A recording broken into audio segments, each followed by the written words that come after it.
quwwata illa billahil aliyyil azim. Hasbunallahu wa ni'mal wakeel, ni'mal mawla wa ni'man nasir. A'udzu billahi minash shaitanir rajim. Bismillahirrahmanirrahim. Alhamdulillahilladzi hadana li hadza wa ma kunna linahtadiya lawla an hadana Allah laqad ja'at rusulu rabbina billah. Summa salatu wassalam at-tahiyyatu wal ikram ala an-nabiyil ummi al-makki al-madani maulana muqtadana hadiyana abil qasim Muhammad. Allahumma salli ala Muhammad wa ali Muhammad. Summa salatu wassalam ala ahli baiti tayyibina tahirina al-masumin wa la'natu da'imatul baqiyatu ala a'da'ihim ajma'in min al-ana ila qiyami yawmiddin. Amin ya rabbal alamin. Faqad qala Allahu fi kitabihil karim. Bismillahirrahmanirrahim. Am yahsuduna an-nasa ala ma atahumullahu min fadlihi faqad atayna ala Ibrahima al-kitaba wal hikmata wa ataynahum mulkan azima. Allahumma salli ala Muhammad wa ali Muhammad. Allahumma salli ala Muhammad wa ali Muhammad. Allahumma salli ala Muhammad wa ali Muhammad. Allahumma salli ala Muhammad wa ali Muhammad. परवरदिगार आलमीन सूरह निसा এই আয়াত আপনাদের পড়ার সামনে পড়ার সৌভাগ্য অর্জন করেছি। আর আমার বক্তব্যর উন্নয়নের কালাম এই কয়েকদিন ধরে আপনারা শুনছেন, এটা হলো আল্লাহ তাআলা ইব্রাহিম আলাইহিস সালামের আলকে কিতাব দিয়েছেন। ইব্রাহিম আলাইহিস সালামের আলকে আল্লাহ তাআলা হিকমত দিয়েছেন। ইব্রাহিম আলাইহিস সালামের আলকে আল্লাহ তাআলা মুলক দিয়েছেন। এই যে কিতাব আল্লাহ দিয়েছেন, হিকমত যে আল্লাহ দিয়েছেন, মুলক আজিম যে আল্লাহ দিয়েছেন, এই জন্য মানুষ আলে ইব্রাহিমের শত্রু।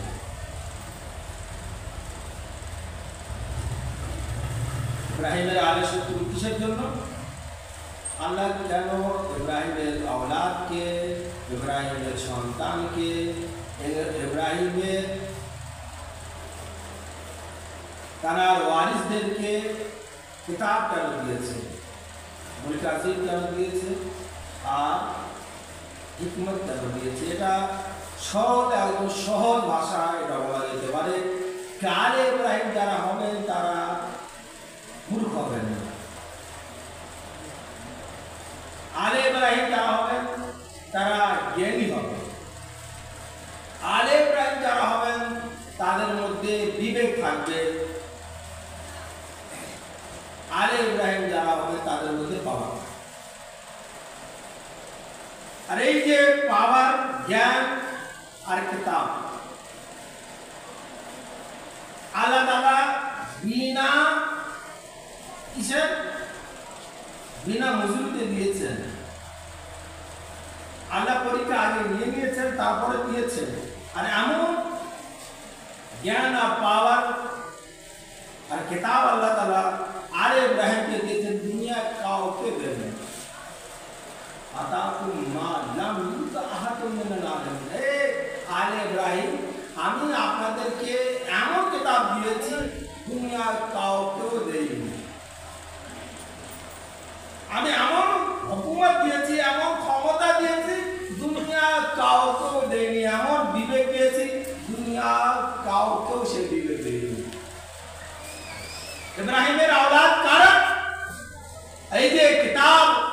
হিকমত আর পাওয়ার দিয়েছেন আল্লাহ তাআলা সমস্ত আলে ইব্রাহিমকে দিয়েছেন না কিছু আলে ইব্রাহিমকে দিয়েছেন? ইব্রাহিমের औलाद তারপর আমি আপনাদের সামনে বলবো। আসুন জনাব ইব্রাহিমের औलाদের মধ্যে কারা এই জিনিসগুলো পেতে পারে। কোরআন মাজিদের এক সূরার আয়াত আপনাদের সামনে আবার পাঠ করছি। যারা আলে ইব্রাহিম হবেন এরা কারা? কোরআন মাজিদের মধ্যে আল্লাহ তাআলা ঘোষণা করছেন সূরা আলে ইমরানের 32তম আয়াত, ইন্নাল্লাহা ইসতাফা আদামা ওয়া নূহান ওয়া আলা ইব্রাহিম ওয়া আলা ইমরান আলাল আলামিন। অবশ্যই আল্লাহ তাআলা নূহকে, আদমকে, আলে ইব্রাহিমকে আর আলে ইমরানকে দুনিয়ার জন্য বেছে নিয়েছেন। কাদের কাদেরকে? যারা নূহ আলাইহিস সালামকে, আর কাকে? জানাবে আদম আলাইহিস সালামকে, আর কাকে? আলে ইব্রাহিমকে। আর আলে ইব্রাহিমের মধ্যে আল্লাহ তাআলা যাদেরকে বেছে নিয়েছেন তাদের নাম কি? আলে ইমরান। ইমরান দুজনের নাম ইমরান। এক হলেন আমার আপনার মাওলা হযরত আলী ইবনে আবি তালিব আলাইহিস সালামের বাবার নাম, পিতার নাম। আরেক ইমরানকে, আরেক ইমরান জনাবে হযরত মারইয়াম আলাইহিস সালামের বাবার নাম। এক রাওয়াতের মধ্যে আছে জনাবে মুসা আলাইহিস সালামের বাবার নাম ইমরান ছিল। তো আলে ইমরান যাদেরকে বলা হয় আলে ইমরান, জনাবে ইমরান কাকে আমরা বলি, কিন্তু ইমরান বলে কেউ জানবে না। জানেন ইমরান কার নাম? আমরা অনেক শুনি, আমার মধ্যে সে চুপচাপ করে বসে থাকলে হবে, আমার মধ্যে বসে থাকলে হবে না, কারণ আমার মধ্যে কি বুঝতে হবে। আলে ইমরান কারা? আর ইমরান কাকে বলে? কে ইমরান? আবু তালিবের অপর নাম কি? জনাব আবু তালিবের নাম আবু তালিব না, কি নাম? ইমরান। আবু তালিব কেন নাম পড়েছে? কারণ জনাবে হযরত আলী আলাইহিস সালাম 4 ভাই। শুধু উপর দিয়ে গেলে হবে না, একটু এখানে আর এখানেও আসা দরকার আছে। কারণ পরবর্তীকালে যখন আপনারা তেলমুড়িতে বসবেন, হাটখোলা বসবেন, হাসনাবাদে যাবেন, দুনিয়া যে কোনো জায়গায় যান, আপনার কাছে আপনার ধর্মের পরিচয় অবশ্যই থাকা প্রয়োজন আছে। আপনি কেন এই কাজ করেন তার উত্তর আপনার কাছে থাকা প্রয়োজন আছে। মজলিসের মানে হলো এই। কারণ যারা আলে ইমরানকে মানে, আহলে বাইতকে মানে, তারা মূর্খ হতে পারে না। আর মূর্খ কোনদিন আহলে বাইতকে মাননেওয়ালাও হতে পারে না। দুনিয়া বড় বড় জ্ঞানী আমাদের বাচ্চাদের জ্ঞানের সামনে হিচ। দুনিয়া বড় বড় জ্ঞানী, আর যাদের মধ্যে জ্ঞান এসে গেছে সেই ব্যক্তি সেই মাযহাবের মধ্যে থাকতে পারে না। যদি কথা বলি তাহলে অনেকে বলবে এটা নতুন কথা কি, আমি যেটা লিখে আনি সেটা করতে পারি না। আমার খুবই দুর্ভাগ্যের বিষয়, যেটা আমি লিখে আনি আজকে পড়বো সেটা করতে পারি না। কথার মধ্যে কথায় আমার এসে যায়, সে কথা না বললে আমার মনটাও যেমন ভালো লাগে না। সবাই বলুন মুহাম্মদ ওয়া আলে মুহাম্মদ। মূর্খ কোনদিন আহলে বাইতের চাহনেওয়ালা হতে পারে না, আর আহলে বাইতের চাহনেওয়ালা কোনদিন কি হতে পারে না? মূর্খ হতে পারে না।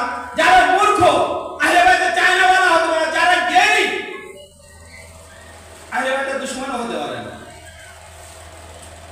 যারা জ্ঞানী আহলে বাইতের কোনদিন দুশমন হতে পারে না। আপনারা শুনেছেন মুহাম্মদ আলী তেজানি, আমরা এই গ্রামে যে আমরা শিয়া, জানেন আপনারা আমরা সবাই কবে থেকে শিয়া? ইতিহাস জানার প্রয়োজন আছে? আর বাপ শিয়া বলে আমি শিয়া না। কেন শিয়া? শিয়া না হলে আমার কি অবস্থা হতো? মোহাম্মদ আলী তেজানি ইশারা 9 তারিখে বলেছে যে প্রত্যেক এবার বলবে আমাদের এই গ্রামে কবে থেকে শিয়া। আর এবার চেষ্টা করছি ইনশাআল্লাহ পুরো পশ্চিম বাংলায় প্রত্যেক গ্রামে যাওয়ার পরে ওই গ্রামে কবে থেকে শিয়া, কেন নামবাড়ি, ওই গ্রামে সর্বপ্রথমে কে শিয়া হয়েছিল, আমি এবার ইনশাআল্লাহ এই চেষ্টা করব পুরো পশ্চিম বাংলা প্রত্যেক গ্রামে অবশ্যই এবার যাওয়ার চেষ্টা করব। যা যেতাম এই মজলিসের মাধ্যমে, কিন্তু ইনশাআল্লাহ 10 তারিখের পর প্রত্যেক গ্রামে, এটা আমার লক্ষ্য। ইন্ডিয়ার মধ্যে, বাংলার মধ্যে আমরা কিভাবে শিয়া হলাম, কেন শিয়া হলাম। তো মোহাম্মদ আলী তেজানি তিনি আহলে সুন্নাত ওয়াল জামাতের একটা আধুনিকার বড় এক জ্ঞানী। যখন তিনি শিয়া হননি, আলহামদুলিল্লাহ এখনো তিনি বেঁচে আছেন, যখন তিনি শিয়া হননি, আফ্রিকা মহাদেশের মধ্যে তানাকে পীর বলে মানা হতো। কিভাবে মানা হতো? পীর। মোহাম্মদ আলী তিজানি, মোহাম্মদ আলী তিজানি যখন স্কুলে পড়তেন, মাদ্রাসা পড়তেন, একদিন নিজে ওস্তাদের কাছে জিজ্ঞাসা করলেন কেন শিয়া। অবশ্যই পাওয়ার প্রয়োজন আছে আপনার কাছে, আপনি যে শিয়া তার উত্তর না থাকলে আপনি শিয়া হতে পারেন না। মোহাম্মদ আলী তিজানি নিজের ওস্তাদের কাছে জিজ্ঞাসা করছেন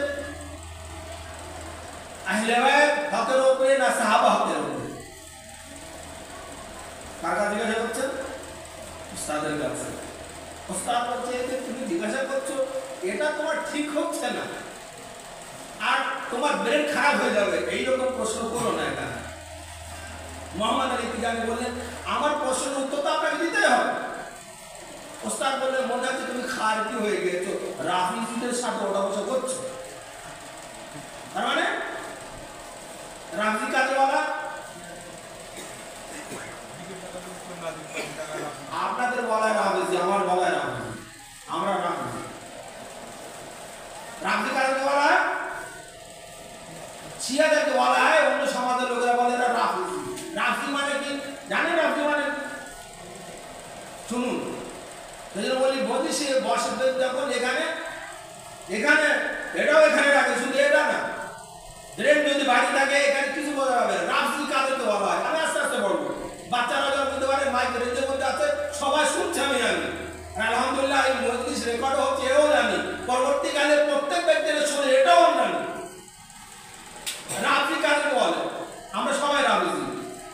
রাফিজি বলে যারা আহলে বাইত ছাড়া অন্যকে না মানে তাদের বলে রাফিজি। আচ্ছা বলেন, আমরা যে আহলে বাইত ছাড়া অন্যকে মানি না, আমরা ঠিক করি কি না ঠিক করি? যারা আমরা এখানে বসে আছি আমরা নিজেরা মেনে নেই, আমরা ভালো করি কি খারাপ করি?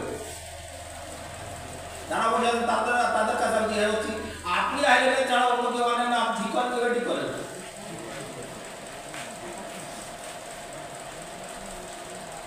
মন দিয়ে বলছেন না? আহলে বাইতকে যারা মানে, অন্যকে না মানে তাদের বলে রাফিজি। আমরা সবাই কি? আমরা কি সবাই? আমরা সবাই কি? আবার বলি, আমরা সবাই কি রাফিজি? কারণ এই নাম কে দিয়েছে? আমাদের এই নাম কে দিয়েছে? আমাদের এই নাম দিয়েছে অন্য সমাজের লোকেরা। আলহামদুলিল্লাহ, গৌরবের কথা আমরা রাফিজি, কারণ আহলে বাইত ছাড়া আমরা অন্য কাউকে মানি না, আর মানার কোনো দরকারও নেই। আর তাদের মনের মধ্যে এটা আছে যে অন্য কেউ মানতে হবে, সে শিয়া না।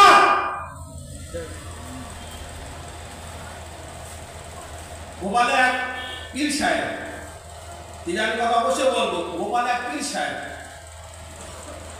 খাজা মঈনুদ্দিন চিশতি আলাইহির রহমান বংশধরের মধ্যে একজন। তিনি পীর, কারণ পীরের সন্তান সবাই কি পীর। তিনি আমাকে জিজ্ঞাসা করছেন ভাই আপনারা এই এনাদের কি মানেন? সব কথা বলা যায়, এনাদের কি মানে? আমরা কিছুই মানি না, আর যে মানে শিয়াই না। এত বড় কথা আপনাদের, আপনারা কিছুই মানেন না, দুনিয়ার লোক মানছে, আপনারা মানেন না। আমি বললাম না ভাই, যারা মানে তারা শিয়া না,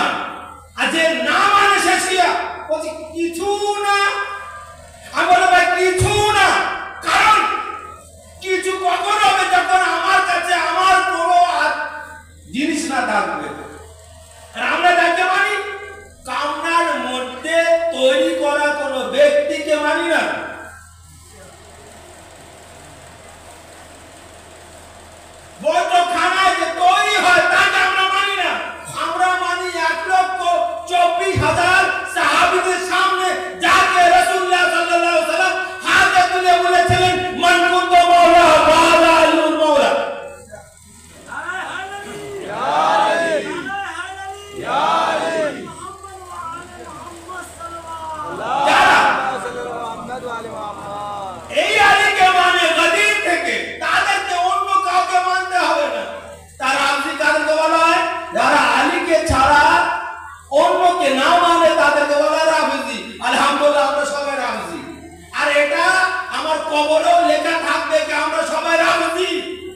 শুধু আমি বলছি না, কারণ আপনাদের চতুর্থ ইমাম কে? চারজন ইমাম আছেন উলামা আহলে সুন্নাত ওয়াল জামাতের। প্রথম আবু হানিফা, মালিকি, হাম্বলি আর শাফি, চারজন ইমাম। শাফি রাহমাতুল্লাহ আলাইহ তিনি তার যখন কায়েদ করা হলো, শাফি কিন্তু ইমামকে মানতো কিন্তু নিজের ইমামাতও চালাতো। সেজন্য কি বললাম, শুধু কাকে মানতে হবে? মনের মধ্যে অন্য কাউর মহব্বত আনলে সে হতে পারবে না, শুধু মানতে হবে কাকে? আহলে বাইতকে। তো ইমাম শাফি নিজের ইমামাতও চালাতো আর আহলে বাইতকেও মানতো। আর এই যে আহলে বাইতকে মানতো, এই জন্য ইমাম শাফিকে কি করা হলো? কায়েদ করা হলো। যখন কায়েদ করা হলো আর কায়েদ খানায় ইমাম শাফিকে রাখা হলো, আর ইমাম শাফিকে যখন কি করা হবে? চুলির উপরে দেওয়া হবে। জল্লাদ নিয়ে যাচ্ছে ইমাম শাফিকে। সেই সময় ইমাম শাফি রাহমাতুল্লাহ আলাইহি বলছেন, এই লোক তোমরা সাক্ষী দেখো, আমাকে কায়েদ করানো হলো, চুলিতে দেওয়া হচ্ছে কেন? কে বলছে? ইমাম শাফি কি বলছে? আমাকে কায়েদ করা হচ্ছে আর আমাকে চুলের উপরে দেওয়া হচ্ছে কেন জানো তোমরা? বলছে না ইমাম শাফি আমরা জানি না। বলছেন এই জন্য আমাকে দেওয়া হচ্ছে কারণ আমি আহলে বাইতকে মানি। কে বলছে? ইমাম শাফি। তার মানে ইমাম শাফি আহলে বাইতকে মানেন, এই জন্য ইমাম শাফি কি দেওয়া হলো? চুলির উপরে দেওয়া হলো। আর আহলে বাইতের জন্য ইমাম শাফি রাহমাতুল্লাহ আলাইহি বলতেন, এই আহলে বাইত আপনাদের কত সৌভাগ্য, আপনার কত বড় ihsan আমাদের উপরে যে আপনার উপরে দুরূদ না পড়লে কোন মুসলমানের নামাজ মুকাম্মাল হয় না। সাল্লাল্লাহু আলাইহি মুহাম্মদ ওয়া আলি মুহাম্মদ। কোন মুসলমানের কি হয় না? নামাজ মুকাম্মাল হয় না। দেখেন আমরা নামাজ পড়ি, তাশাহুদের পরে কি বলি আমরা? দেখেন এগুলো প্রায় সবাই নামাজ পড়ে গেছি মনে হয়। যারা পড়েনি তারা পড়বেন। তাশাহুদে কি বলি আমরা?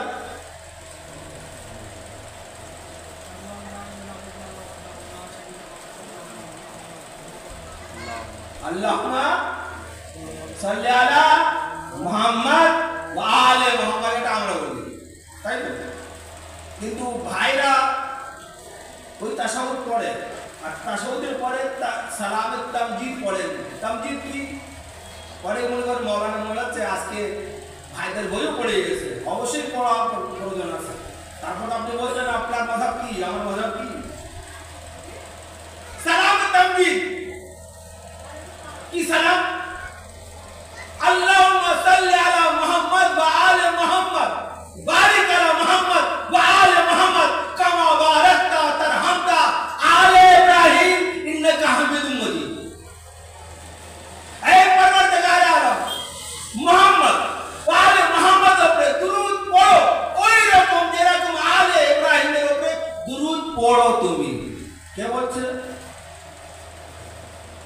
ইমাম শাফি রাহমাতুল্লাহ আলাইহি। আমার আপনার নবী কি বললেন? এই লোগো, এই মুসলমানো, আমার উপরে অর্ধেক দুরূদ পড়ো না। যে কথা দুমবরিদা, তার বাংলা কি হবে? মানে কাটা দুরূদ পড়ো না। কাটা মানে কি? ন্যাস কাটা দুরূদ পড়ো না। এই ন্যাস কাটা কি দুরূদ? একবার সাল্লাল্লাহু আলাইহি মুহাম্মদ ওয়া আলি মুহাম্মদ। আল্লাহুম্মা সাল্লি আলা মুহাম্মদ ওয়া আলি মুহাম্মদ। মানে বলেন আসসালামু আলাইকা রাসূলুল্লাহ বলা যাবে না। মানে বলেন সালামও পড়া যাবে না। মানে বলে ইয়া রাসূলুল্লাহ বলা যাবে না। শুধু বলতে রাসূল। ইয়া বললেও সমস্যা, আসসালামু আলাইকা বললেও সমস্যা। যত কালকে বলি সে মৌলানা সাহেবরা বলছিলেন, বিশেষ করে মনে হয় মোহাম্মদ হোসেন সাহেব বলছিলেন দুনিয়ার মধ্যে আলী নিয়ে কোনো তর্ক বিতর্ক নেই,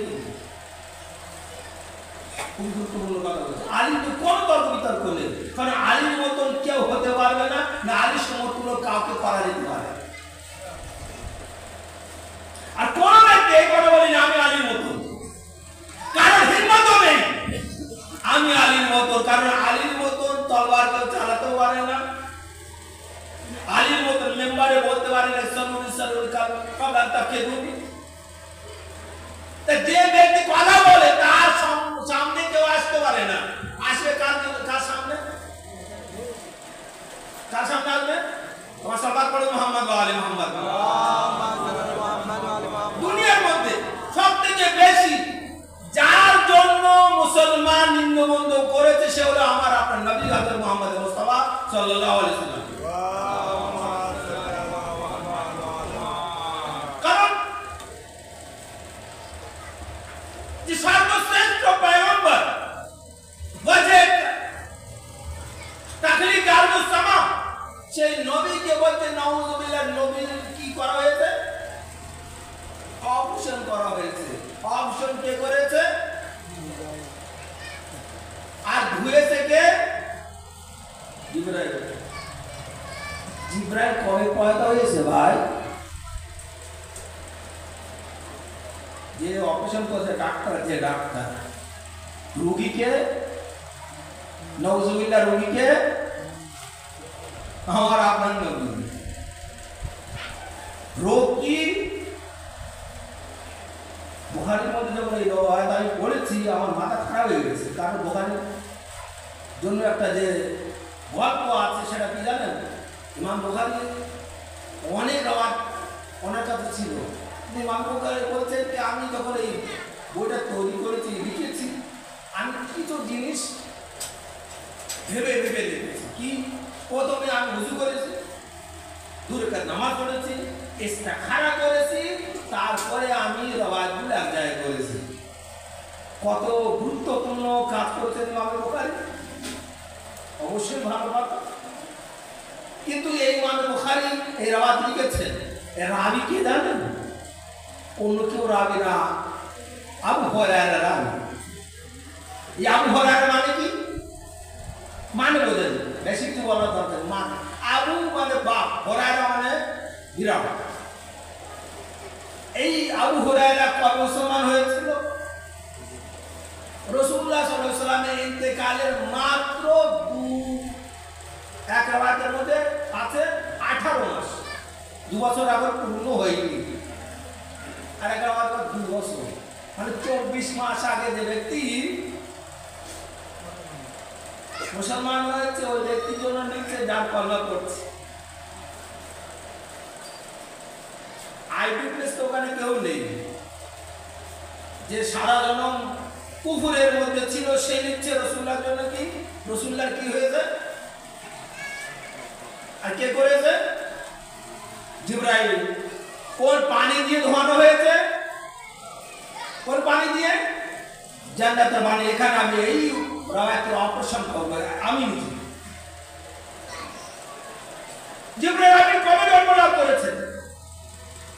আমার আপনার নবী বলছেন কুনতু নবিয়্যান বাইনাল মা ওয়া তিন, আমি নবী ছিলাম যখন আদম পানি আর মাটির মাঝখানে ছিলেন। আদম কবে জন্ম লাভ করেছেন? যখন এই দুনিয়ার মধ্যে কোনো মানব জাত ছিল না তখন জন্ম লাভ করেছেন। আমার আপনার পরওয়ারদিগার আলম হাদিসে কুদসি বলছেন আউয়াল মা খালাকাল্লাহু নূরি, আমার নবী বলে আউয়াল মা খালাকাল্লাহু নূরি, সর্বশ্রেষ্ঠ যে নূরকে আল্লাহ সৃষ্টি করেছেন সেই নূরের নাম কি? নূরে মুহাম্মদ। ইয়া মুহাম্মদ, আয় মুহাম্মদ, আপনাকে যদি লাখ মা খালাকাল্লাহু আপনাকে যদি সৃষ্টি না করতাম কোন জিনিসকে সৃষ্টি করতাম না, তো সর্বপ্রথমে যে সৃষ্টি আল্লাহর হাত দ্বারা হতে সেই সৃষ্টির নাম কি? আপনারা হাদিস পড়েছি, মাথার মধ্যে আসবে না, একটা দুটো হাদিস না, 3টে 4টে হাদিস। আর এই যে হাদিসগুলো পড়েছে আমার বইয়ের মধ্যে হাদিস না, সমস্ত ভাইদের হাদিস। সর্বপ্রথমে যে ব্যক্তিকে আল্লাহ তাআলা সৃষ্টি করতে সেই জাতে মুকদ্দাসের নাম কি? নূরে মুহাম্মদ।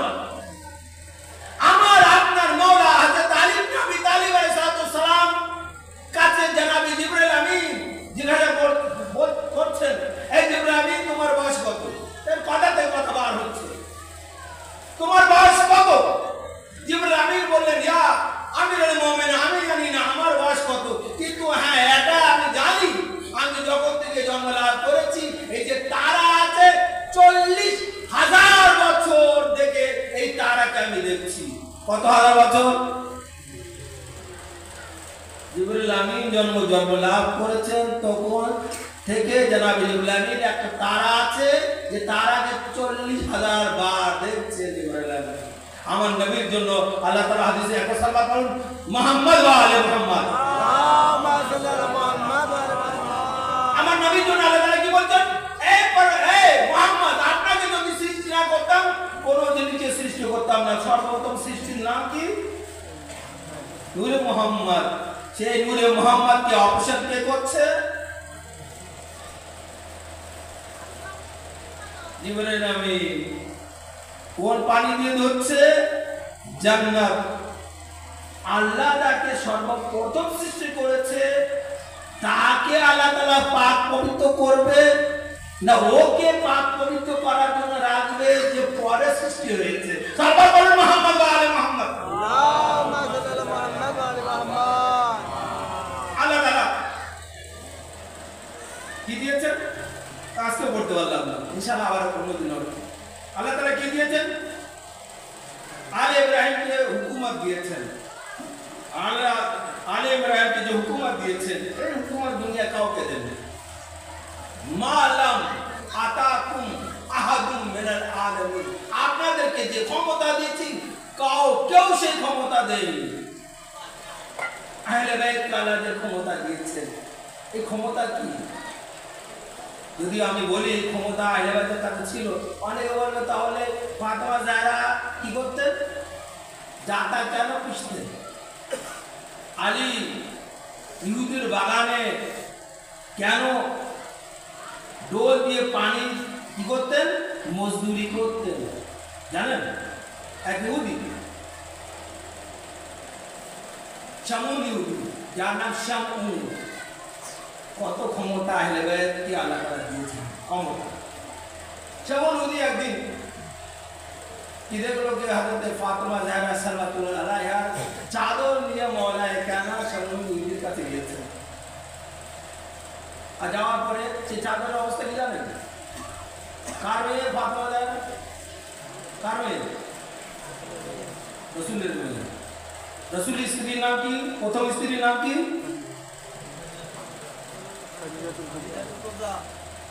হাজরাতুল কুবরা। পিছনের লোক আবার বুঝতে পারে না। রাসূলের প্রথম স্ত্রীর নাম কি? খাদিজা। খাদিজার মাল কত জানেন? কত ছিল মাল? খাদিজাতুল কুবরার মালের চাবি, মাল না। যেরকম আমাদের আগের যুগে কি হতো? বড় বড় বাক্স হতো, তার মধ্যে কি রাখা হতো? সোনা দানা ইত্যাদি। তো খাদিজাতুল কুবরার মালের চাবি এক জায়গায় করা হলো, রাসূল অন্যদিকে আর খাদিজা অন্যদিকে। চাবি যখন রাখা হলো, না রাসূল কে খাদিজা দেখছেন না খাদিজাকে রাসূল দেখছেন। এইরকম বড় ঘরের মেয়ের চাদরকে নিয়ে জনাবে মওলায়ে কায়নাত আলী ইবনে আবি তালিব শামুন ইহুদির বাড়িতে গিয়েছেন। আর গিয়ে বলছেন, শামুন, চাদর কি বন্ধ রাখছি, তুমি কিছু জব দিয়ে দাও। শামুন একবার আলীকে দেখে বললেন, আলী, আমি শুনেছি আপনি দিন দুনিয়ার বাদশাহ, আপনার কাছে হুকুমত আছে, ক্ষমতা আছে, বারবার আপনি রাসূলের মেয়ের চাদর আমার বাড়িতে গিরমি রাখার, বন্ধক রাখার কি কারণ আছে? কাকে বলছে? কে বলছে? শামুন ইহুদি। কাকে বলছে? আমার আপনার মাওলা আলী ইবনে আবি তালিব আলাইহিস সালাম। ক্ষমতা দেখতেন? আহলে বাইতের ক্ষমতা। এখন মওলায়ে কায়নাত আলী ইবনে আবি তালিব আলাইহিস সালাম দরজার পাশে যে দেয়াল ছিল, দেয়ালকে দেখে বলছে, শামুন, আমি আলী যদি এই দেয়ালকে বলে দেই, এই দেয়াল সোনা পরিণত হয়ে যাবে, এই দেয়াল সোনায় পরিণত হয়ে যাবে। বললেন মওলায়ে কায়নাত, আমি তো বলবো। বলেননি। শামুন ইহুদি কি দেখছে কি আস্তে আস্তে শুধু মওলায়ে কায়নাত এই কথা বললেন, আর শামুন ইহুদি দেখছে কি ওই দেয়াল সোনায় পরিণত হয়ে যাচ্ছে। মওলায়ে কায়নাতের পা জড়িয়ে ধরে বলছেন, এই আলী, এই আলী,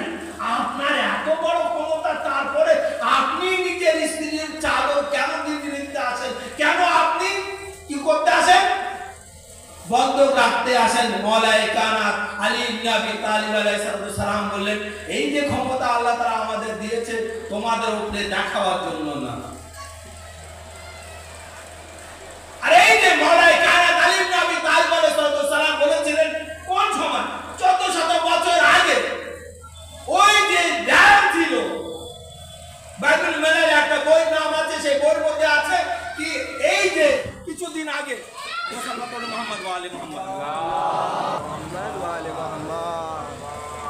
তো কিছু বছর আগে প্রায় বাইতুল মালের একটা বই আছে যেটা ইরান থেকে বার হয়, তার মধ্যে লেখা আছে কিছু বছর আগে ওই যে ছিল ইহুদি, কিছু বছর আগে এক তাজির ওই জাল কিনে নিয়েছে। তো জাল ওই জাল কিনেছে, সে ব্যবসায়ীকে জিজ্ঞাসা করা হচ্ছে তুমি পাগল, জাল কিনেছে যে জাল মাটি। ইহুদি কি বলতে জানো? ওই ইহুদি, কারণ ওই ইহুদি যেমন ইহুদির বংশের বংশের বংশের বংশ এই ইহুদি কিনেছে। যে ইহুদি বলছে মুসলমান থেকে ইহুদি তো ভালো। ইহুদি বলছে আলী বলেছিলেন আমি যদি মনে করি এই দেয়াল সোনা হয়ে যাবে, অবশ্যই আলীর যে কথা আলী বলেছেন অবশ্যই আছে। আর ইহুদি যখন দেয়াল কিনে নিয়েছে, দেয়াল যখন খোদাই করেছে তার মধ্যে সোনা পাচ্ছে। কেন? ক্ষমতা কার? কার ক্ষমতা? আলী। কে দিয়েছে এই ক্ষমতা? আর যখন এত বড় ক্ষমতা আহলে বাইতকে আল্লাহ তাআলা দিয়েছেন, তারপরে মওলায়ে কায়নাত আলী ইবনে আবি তালিব আলাইহিস সালাম নিজের রূপটি এই জানুতে রেখে কেন খান? ক্ষমতা, সমস্ত ক্ষমতা আহলে বাইতের কাছে আছে, তারপর রূপটি জানুতে রেখে কেন খান?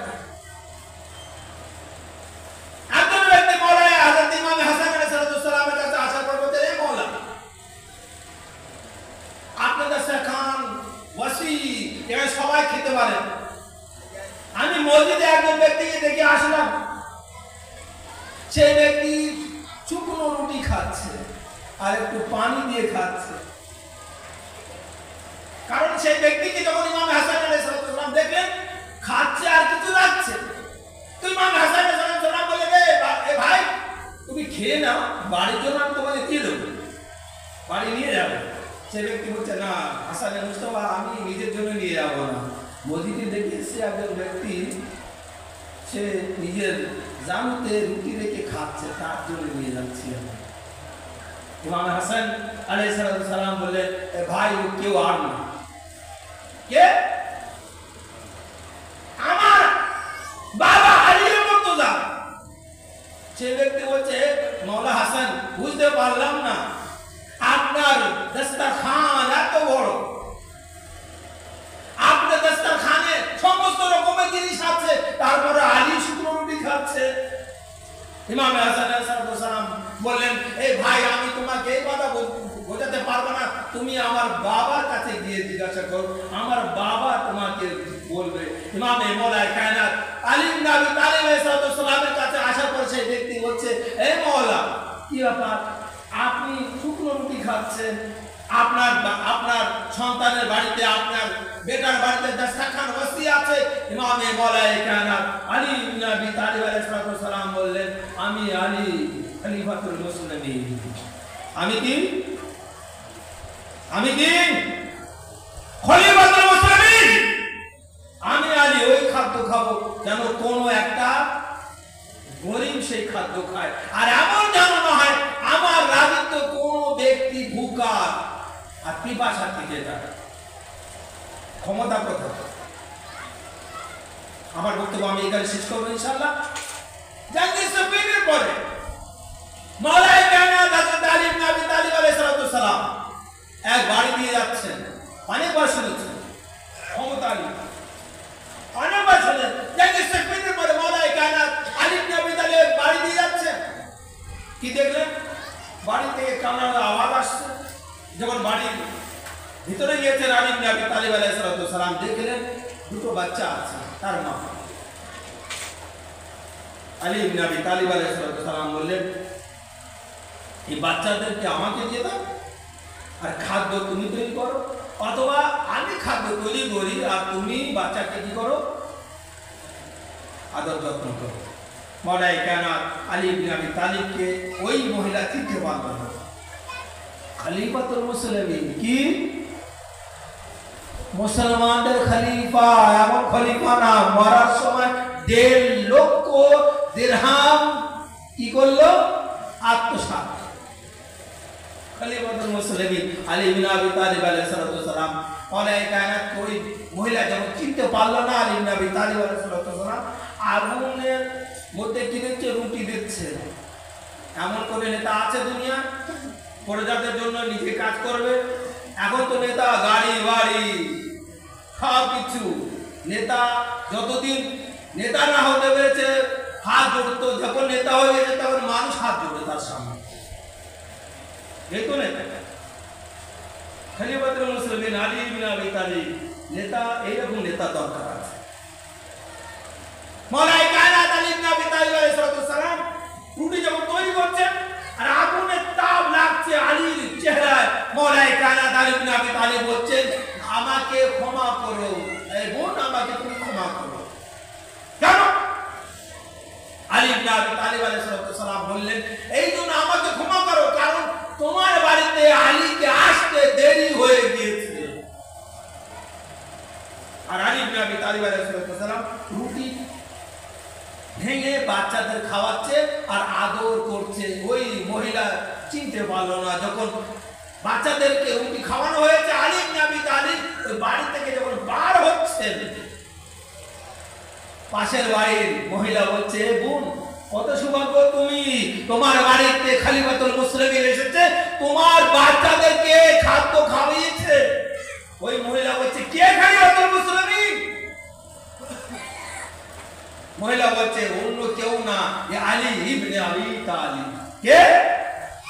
আলী ইবনে আবি তালিব। যখন ওই মহিলা আলী ইবনে আবি তালিব আলাইহিস সালামের নাম শুনেছে, আলীকে সামনে পেয়েছে, হাত জুড়ে বলছে, হে আলী, আপনি আমাকে ক্ষমা করুন, আপনি কোথায় মহান আর আমরা কোথায় কি গুনহগার। হে আলী, আপনি আমাকে ক্ষমা করুন। আলী ইবনে আবি তালিব বারবার এই কথা বলছিলেন, আমাকে তোমার বাড়িতে আসতে দেরি হয়ে গিয়েছে। নেতা তো এমন নেতা, খলিফা তো এমন খলিফা, এমন না তোমরা যা করো করো, আমি তোমাদের সাপোর্টে আছি, ন্যায় করলে তোমার পাশে আছি, অন্যায় করলে তোমার পাশে আছি, এমন না। আলী ইবনে আবি তালিবকে মানে যখন আমরা সবাই আলী ইবনে আবি তালিব আলাইহিস সালামকে মানি, তাহলে আলীর মতন আমাদেরকে চলতে হবে। এবার আলীর মতন চলবো, তাহলে দেখে আমাকে সবাই বলবে এরা হলো শিয়া। তাতে সবাই কি বলবে আমাদেরকে? কি বলবে? আগে বলেছি কি বলবে আমাদেরকে? রাফজি। আর রাফজু যদি আমাকে বলে কবরে, এটা কি হবে? আমার জন্য বকশিসের সাহারা হবে। কারণ রাফজি এই যে শব্দ আমি পেয়েছি কার মহব্বতে? কার মহব্বতে? আহলে বাইতের মহব্বতে। আমার যে শব্দ মুসলমানরা দিয়েছে ওই শব্দের নাম কি? রাফজি। তো রাফজি বললে আর কোনো আমাদের কি করার দরকার নেই, রাগ করার দরকার নেই। মরার পরে কমসে কম কবরের মধ্যে আমি মুনকির ও নাকিরকে, মুবাশশির ও বাশিরকে বলতে পারবো, এই মুবাশশির ও বাশির, এই মুনকির ও নাকির, তোমরা জানো না আমার নাম কি? তো সবাই বলবে তোমার নাম রাফজি। তো তখন আমি বলতে পারবো, আপনি বলতে পারবেন আমার নাম যখন রাফজি, তার মানে আমরা আহলে বাইতকে মানি। কারণ আমরা আহলে বাইতকে মানি। দুনিয়া সবাইকে ছেড়ে দিয়েছিলাম, আহলে বাইতকে আমরা ছাড়িনি। তবে অবশ্যই কিয়ামতের দিনে কোরআন ও মাজিদের অনুসারে কবরের মাঝখানে আহলে বাইত আমাকে ছাড়বে না। দুনিয়া সব চলে যায়, আহলে বাইত যদি আমার সাথে যদি থাকে তাহলে আমার কারোর প্রয়োজন নেই। আহলে বাইত যদি না থাকে, দুনিয়ায় সবাই যদি থাকে, তাহলে আমার কবরের অন্ধকারে কেউ আর আসবে না। আসসালামু আলাইকুম ওয়া রাহমাতুল্লাহি ওয়া বারাকাতুহু। আপনারা সবাই ইস্তেগফার করুন। হযরত হুজ্জাতুল ইসলাম আল মুসলিমিন আলী জনাব মাসুম আলী